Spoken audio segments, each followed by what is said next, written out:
माताओं बहनों की अवहेलना करते हैं, कई जगह हम इसका प्रयोग कर देते हैं। अरे वो गोस्वामी जी ने लिखा है, ढोल गवार शूद्र पशु नारी सकल ताड़ना के अधिकारी। अब इसकी व्याख्या सूक्ष्मता से सुने और विचार पूर्वक। शास्त्रीय प्रमाण के अनुसार ढोल है ना, ढोल को ताड़ना चाहिए।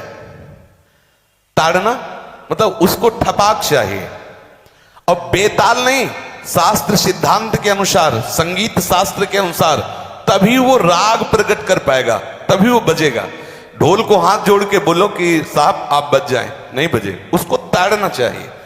अब ताड़ना शब्द चारों में एक जैसा नहीं लगेगा, शब्द एक ही है ताड़ना, लेकिन ताड़ना के अर्थ अलग अलग हैं। जैसे कनक है, एक ही शब्द है कनक, लेकिन कनक कनक ते 100 गुनी मादकता अधिकाय, वा खाए बोराए जग या पाए बोराए।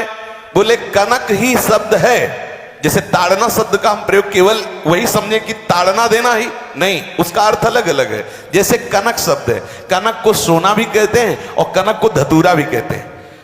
कनक को धतूरा भी कहते हैं। एक कनक है जिसके खाने से बावरा हो जाएगा, और एक कनक है जिसके पाने से बावरा हो जाएगा। कनक शब्द एक ही है, लेकिन दोनों का अर्थ अलग अलग हो गया। ऐसे ही ढोल में ताड़न का तात्पर्य है उसको पीटना, लेकिन वो शास्त्रीय संगीत के आधार पर उसको ताल देना। ताल देने से ही वो राग प्रकट करता है, आनंद की उमगन करता है, ना कि प्रार्थना करने से। समझ रहे? अच्छा, गंवार, गंवार कहते हैं विवेकहीन पुरुष को। विवेकहीन पुरुष को कोई कार्य दे दो और उस पर दृष्टि न रखो तो कार्य नष्ट हो जाएगा। वहां ताड़ने का तात्पर्य उसको पीटना नहीं है, उस अविवेकी गंवार पर दृष्टि रखो।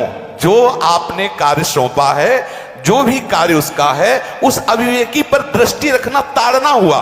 उस पर दृष्टि रखो, क्योंकि वो अविवेकी है, गंवार है, वो कार्य प्रणाली ठीक जानता नहीं। आप जहां त्रुटि होता संभाल लेना तो वो संभल जाए, क्योंकि वो गंवार है।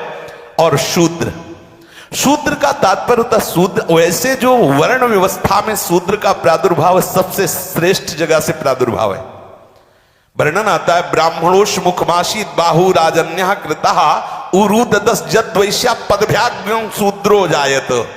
भगवान के श्री चरणों की ही वंदना होती है प्राय, आपने देखा सबके श्री चरणों की, और शूद्रों का प्रादुर्भाव श्री चरणों से हुआ है।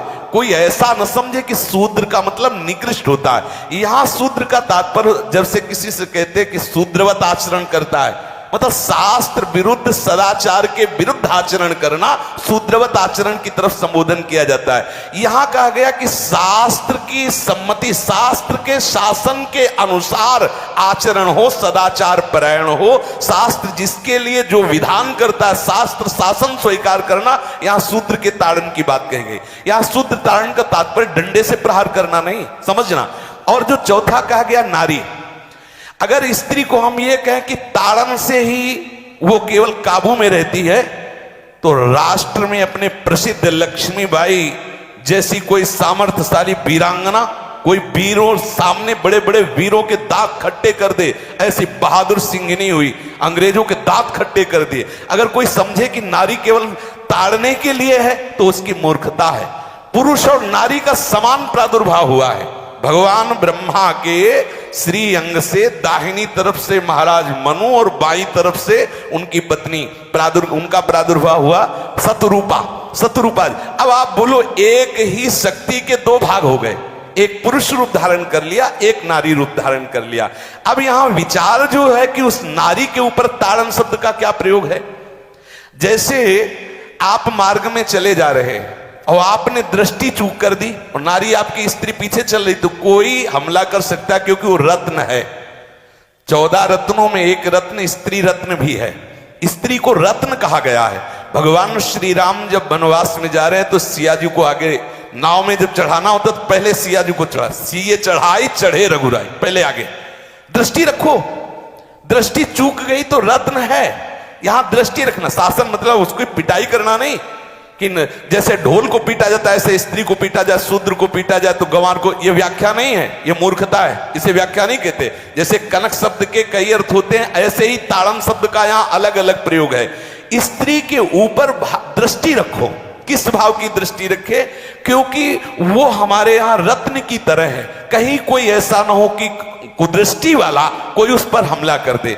पाणी ग्रहण संस्कार में रक्षा का भी सूत्र बताया जाता है कि आपको अभी ये समर्पित है, आप इसकी रक्षा करें। हमारे शास्त्रीय सिद्धांत में देखो, कभी भी स्त्री को अकेला छोड़ने का सिद्धांत नहीं पाया गया।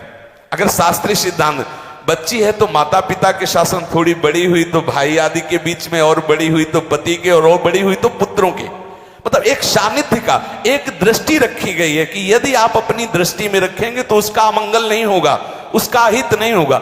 ये जो जैसे मानो कोई सी स्त्री को अकेला कोई पा गया और कुमार्गामी वृत्ति वाला हुआ, तो आज जो घटनाएं सुनने को मिलती हैं, अगर हमारी दृष्टि हो उस पर तो ऐसा नहीं हो सकता। और दूसरी बात यह है कि स्त्री को बुद्धि स्वरूपा भी माना गया। भगवान से भीष्म जी कहते हैं, मैंने अपनी कुंवारी कन्या बुद्धि को, हमारी कुंवारी कन्या है बुद्धि, सदैव सुरक्षित रखा है, आज आपके चरणों में समर्पित करते हैं। तो शास्त्र शासन के द्वारा बुद्धि को सदैव अपने अधीन रखो, कहीं बुद्धि कुमार्गामी ना हो जाए। यहां स्त्री के ताड़न का केवल एक सूत्र है कि आप उस पर दृष्टि बनाए रखें, कहीं स्त्री रत्न कहीं अपवित्र ना हो जाए, कहीं दूसरे का किसी तरह से कुमार्गामी लोगों का ऐसा कोई बर्ताव ना हो जाए, इसलिए सावधान। वहां उसको पीटने का शब्द नहीं है कि ढोल गवार शूद्र पर सुनारी सकल ताड़ना के अधिकारी। ताड़ना का तात्पर्य वहां पीटना नहीं तो विद्वता में देखो तो एक से एक, साधुता में देखो तो एक से एक, वीरांगना देखो एक से एक, ऐसा नहीं कह सकते। क्योंकि जो सामर्थ्य पुरुष में वही सामर्थ्य भगवान ने स्त्री में भी दी,